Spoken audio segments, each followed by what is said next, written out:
हरे कृष्णा। आज का टॉपिक है आखिर वो आपसे कहना क्या चाहते हैं। तो जनरल कलेक्टिव रीडिंग है, यानी कि हो सकता है आपके साथ कोई एक कार्ड रेजोनेट करे या पूरा का पूरा रीडिंग। It depends. यहाँ पे सिर्फ कार्ड क्या बता रहे हैं वो बताया जाता है, इसलिए रीडिंग की शुरुआत करेंगे कार्ड शफल करके। 3 डेक है, तीनों डेक में से लेंगे 5-5 कार्ड। तो शुरुआत करेंगे कार्ड शफल करके।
पहला जो कार्ड है वो है पेज ऑफ सॉर्ड्स का।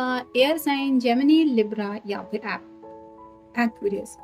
तो जैसे यहाँ पे ये पर्सन सॉर्ड को लेके कुछ प्रिपेयर कर रहा है, वैसे ही काफी कुछ है उनके दिल में आपको बताने के लिए, और वही सब बातें एक्सचेंज करना चाहते हैं, शेयरिंग करना चाहते हैं। जिंदगी से जुड़ी बातें हो सकती है, फ्यूचर में आगे क्या करना है वो हो सकता है, या फिर दिन भर में कुछ बातें हैं जो उनको अगर काफी ज्यादा तकलीफ दे गई है उससे जुड़ी बातें हो सकती है, या फिर कुछ रोमांटिक ख्यालात भी हो सकते हैं। लेकिन ये कंफ्यूजन की एनर्जी में है, मतलब बताना तो काफी कुछ है, और एक ही वक्त पे जब बहुत कुछ होता है कहने को तो समझ में नहीं आता कि शुरुआत कहाँ से करें। वैसे ही शायद पर्सन की इस एनर्जी हो रही है। फिर है 8 of cups, water sign Cancer, Scorpio या फिर पाइसिस। यहाँ पे आप देख सकते हैं कप एक के ऊपर एक रचे हुए हैं, लेकिन ये पर्सन बिल्कुल भी इंटरेस्टेड नहीं है उस कप की तरफ देख के भी नहीं, मतलब ये पीट करके आगे की तरफ जा रहे हैं। वैसे ही उनको काफी ज्यादा अकेलापन महसूस हो रहा है, और शायद आपको यही बताना चाहते हैं कि दिन ब दिन उनकी जिंदगी में ये जो खालीपन है वो बढ़ता चला जा रहा है, और इसी खालीपन को वो कम करना चाहते हैं। नेक्स्ट कार्ड है द डेविल। जैसे डेविल का कार्ड कैप्रिकॉर्न का साइन है, आपका या उनका साइन हो सकता है। तो यहाँ पे जैसे डेविल इसको लालच दे रहा है, यहाँ पे पैसों की थैली दे रहा है, इस बच्ची को आइसक्रीम वगैरह दे रहा है, और ये जो 2 कैट्स है वो रोक रही है कि मत लो उससे।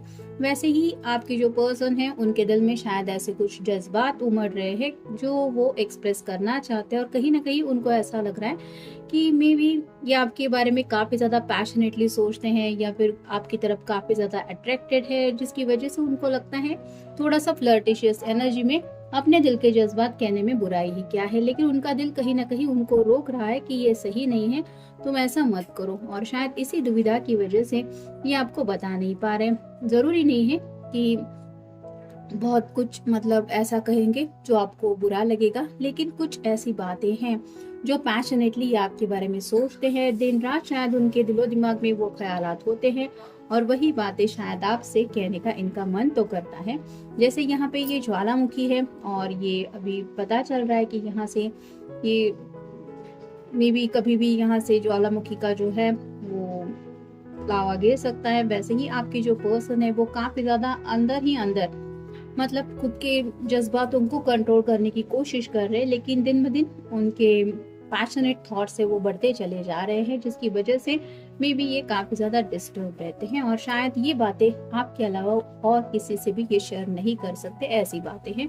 और शायद यही वजह होने की वजह से उनके समझ में नहीं आ रहा कि कहूँ या ना कहूँ। फिर है 6 of pentacles, earth sign, Taurus, Virgo या फिर कैप्रिकॉर्न। जैसे यहाँ पे ये यंग कोई बॉय है और ये बुजुर्ग लेडी है, वैसे ही ये सोचते तो है शायद अपने किसी सिबलिंग से बातचीत करें, मतलब अगर इनका छोटा भाई है या फिर बहन है तो मे बी उनके साथ अपनी ज़िंदगी की कुछ बातें डिस्कस करना चाहते हैं, या फिर कई बार उनको लगता है कि अपने घर के जो बुजुर्ग है उनको बताएं, लेकिन उनको यहाँ पे भी समझ में नहीं आ रहा कि कौन है जो इनकी बातें समझेगा। तो राइट नाउ तो शायद घर के कुछ मसले भी है जो मे बी आपके सामने रखना चाहते कि ये प्रॉब्लम चल रही है या ये प्रॉब्लम है, इसकी वजह से मैं तुमसे मिलने नहीं आ सकता, या फिर कुछ भी बातें हो तो घर से जुड़ी हुई बातें शायद कुछ डिस्कस करना चाहते हैं। फिर है जजमेंट। तो जैसे ये अपनी धुन में जिंदगी के सफर में आगे बढ़ना चाहते हैं, और ये जो छोटी सी कैट है वो जैसे तितली पकड़ने के मूड में है, वैसे ही ये पर्सन अब तक अपनी जिंदगी ऐसे बिताते आए हैं कि अपनी धुन में खोए रहते थे, लेकिन अब उन्हें आगे बढ़ते बढ़ते ये समझ में नहीं आ रहा कि जिंदगी में आखिर कहाँ तक पहुंचने वाले हैं वो, मतलब आगे के जिंदगी के सफर को लेके भी काफी ज्यादा परेशान हो रहे हैं। ये शायद आपके साथ को काफी ज्यादा मिस करते हैं, इस वजह से हो सकता है। मतलब क्या होगा जिंदगी में, कैसे सब मैनेज होगा जिंदगी में, आखिर ये राहें आप दोनों की कब एक हो जाएंगी, इस तरह की भी बातें वो सोच रहे हैं। फिर है welcome. When I dream, I invite limitless magic into my life, and I welcome my spirit guides to show up in wondrous and unexpected ways. तो काफी ज्यादा सपने देखने की कोशिश करते हैं, यानी कि यहाँ पे भी जैसे ये कार्ड बता रहा है, अपनी धुन में खोए रहने वाले ये पर्सन हो सकते हैं, और जिस वजह से उनको ऐसा लगता है कि उनकी जिंदगी में कहीं ना कहीं उन्हें स्पिरिट गाइड्स कर रहे हैं, जिसकी वजह से जो सही राह है वही राह पे वो चल पड़े हैं, और ये खुशियों को भी वेलकम करना चाहती है, यानी कि कहीं ना कहीं आपका बेसब्री से इंतजार कर रहे हैं अपनी जिंदगी में आपको बुलाने के लिए। फिर है destiny. My dream show me that I am the co creator of my life and destiny. तो डेस्टिनी के बारे में सोचते हैं आखिर क्या होगा नसीब में, और उनको सपनों में से भी ये कई बार एहसास होता रहता है कि अगर मुझे किस्मत में ये चाहिए या फिर मैं चाहता हूँ मुझे खुशियाँ मिले, तो मुझे खुद उस खुशियों की राह को चुनना होगा, या फिर वहां तक पहुंचने की कोशिश करनी पड़ेगी, तब जाके कहीं वो मेरी डेस्टिनी बनेगी। यानी कि आपको पाना है, ये अगर उनका ख्वाब है, आपको अपनी डेस्टिनी मानते हैं, तो आप तक पहुंचने के लिए जो एफर्ट्स लेने हैं वो इन्हें लेने पड़ेंगे ही। और इसके लिए क्या कर सकते हैं, मे बी ये बातें आपसे कहना चाहते हैं। फिर है abundance. I am blessed with and thankful for the abundance in my life. तो खुशियों का इंतजार है, और कहीं ना कहीं उनको ऐसा लगता है कि अब तक किस्मत ने उनका काफी ज्यादा साथ दिया है, जिसकी वजह से जो इन्होंने चाहा वो मिला है, और आगे की जिंदगी को लेके भी ये ऐसा ही सोचते हैं। मतलब आपको अगर सच्चे दिल से पाने की चाहत है, तो कहीं ना कहीं उनको ये भी लग रहा है कि आप भी उनकी जिंदगी में और खुशियां लेके आ जाएंगे। फिर है act. Upon waking I am ready to act on my passion and dream. तो जब भी ये जगे हुए रहते हैं तब अपने ख्वाबों के बारे में सोचते रहते हैं, और जो पैशन है उसको पूरा करने के बारे में सोचते हैं। जैसे यहाँ पे ये पैशन का कार्ड आया है, आपके लिए काफी ज्यादा जज्बात है, आपके साथ इस कनेक्शन में और ज्यादा बढ़ना चाहते हैं, यही शायद उनका सपना है, और ये सपना कैसे पूरा होगा ये उन्होंने कुछ सोच के रखा है। फिर है connect. I create strong emotional connections with the important people in my life. तो जैसे यहाँ पे ये कार्ड बता रहा है, जो इनकी जिंदगी में इम्पोर्टेंट लोग हैं, जैसे इनके भाई बहन हो सकते हैं, घर के बुजुर्ग हो सकते हैं, इनके पेरेंट्स हो सकते हैं, दादी नाना नानी ऐसे भी लोग हो सकते हैं, उनसे भी ये कनेक्टेड है, और उनके साथ इनका एक इमोशनल कनेक्शन है, और मे बी इसी कनेक्शन के जरिए ये अपनी जिंदगी में आगे बढ़ने के बारे में जब सोचते हैं तो कहीं ना कहीं थोड़ा सा कुछ मिसमैच हो जाता है, यानी कि इनके सपने उनके सपने ये मैच होने में थोड़े से कुछ कॉम्प्लिकेशंस आ जाते हैं, जिसकी वजह से ये अपने घर वालों के बारे में या फिर अपने कांटेक्ट में जो लोग हैं जिनसे ये इमोशनली ज्यादा कनेक्टेड है उनके ख्यालों में ज्यादा खोए रहते हैं, और उनसे कनेक्ट होने की वजह से शायद प्रॉपर एक्शन नहीं ले पाते। फिर है acceptance. I overcome my biggest challenges by acceptance what is. तो कुछ बातें हैं जिनको इन्हें स्वीकार करना ही पड़ेगा, यानी कि कुछ जिंदगी में आगे बढ़ते हुए उनको ऐसा लगता है कि कई सारे चैलेंजेस हैं जिनको इन्हें फेस करना पड़ेगा, लेकिन जो है वो होता ही है, मतलब आज नहीं तो कल वो अगर प्रॉब्लम है तो उनसे डील करना ही पड़ेगा। इस बात को जब ये एक्सेप्ट करते हैं तो शायद उन्हें आगे बढ़ने के लिए और ज्यादा मंजिलें दिखाई देती है कि ये भी मैं कर सकता हूँ या वो भी कर सकता हूँ। और वैसी बातें जब ये दिल से एक्सेप्ट करते हैं, यानी कि जैसे आपका साथ अगर इनको पाना ही है, अगर इन्होंने यही ठान लिया है, तो उन्हें पता है कि उसके लिए उन्हें क्या करना पड़ेगा। अब देखते हैं बाकी के कार्ड्स क्या बताते हैं। Battle of the blues, take steps towards positive change. तो यहाँ पे इनको पता है कि अगर जिंदगी में पॉजिटिविटी चाहिए, कुछ चेंजेस चाहिए, तो वहां तक कोई स्टेप उठाने पड़ेंगे।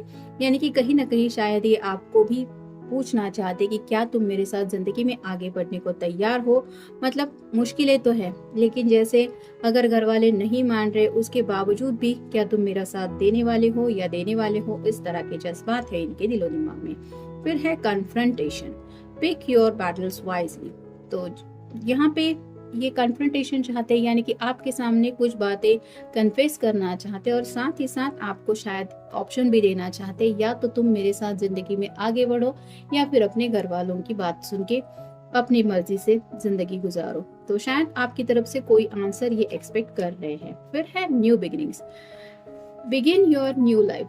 तो जिंदगी में एक नई शुरुआत करना चाहते हैं, जैसे यहाँ पे Phoenix rising from the ashes, यहाँ पे आप कह सकते हैं जैसे ये राख में से पुनर्जन्म लेता है, वैसे ही आपके पर्सन शायद एक नई शुरुआत करना चाहते हैं, जहाँ पे शायद आपको भी बोलना चाहते हैं कि कोई अगर हमारा साथ दे या ना दे, हमें जिंदगी में अगर आगे बढ़ना है तो मुसीबतों से ही, जैसे यहाँ पे काफी ज्यादा फ्लेम है, यानी कि उन्हें पता है कि ये आग के साथ खेलने जैसा है, लेकिन ये लाइफ में रिस्क लेना चाहते हैं। अब क्या रिस्क है ये तो वो आपको बताएंगे।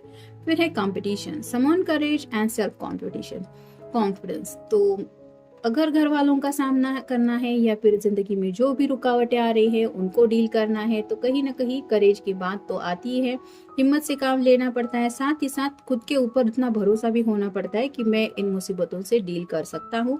और यही वो आपको बताना चाहते हैं कि इनके अंदर अब अगर वो करेज आ गया है, इन्होंने अगर हिम्मत को इकट्ठा कर लिया है और इनको लगता है कि ये आगे बढ़ पाएंगे, भले ही रास्ते में कितनी रुकावटें क्यों ना हो। तो शायद आपके आंसर के लिए रुके हैं कि क्या तुम्हें भी ऐसा लगता है, या तुम प्रिपेयर हो, क्या तुम मेरे साथ बढ़ोगे या बढ़ोगे। तो फाइनल कार्ड है opportunity knocks, go for it right now. तो उन्हें ये भी लग रहा है कि जिंदगी में आगे बढ़ने के लिए कुछ अपॉर्चुनिटीज है, यानी कि ऐसा नहीं है कि जिंदगी में आगे नहीं बढ़ सकते। जैसे यहाँ पे कई सारी राह में भी इंतजार कर रहे हैं, हमें बस चुनना है कि कौन सी राह पे साथ चलना है। शायद यही आपको पूछना चाहते हैं और उसी राह के ऊपर आपका साथ पाते हुए आगे बढ़ना चाहते हैं। तो शायद कुछ सवाल है उनके दिलो दिमाग में जो वो आपको पूछना चाहते हैं, और कुछ जवाब हैं जो ये आपको क्लियरली देना चाहते हैं, जिसकी वजह से आप भी कुछ डिसीजन ले पाए या फिर इनको आइडिया आ जाए कि आप दोनों क्या सच में एक दूसरे के साथ जिंदगी में आगे बढ़ने को तैयार है या नहीं। तो ये था आज का रीडिंग। Good night.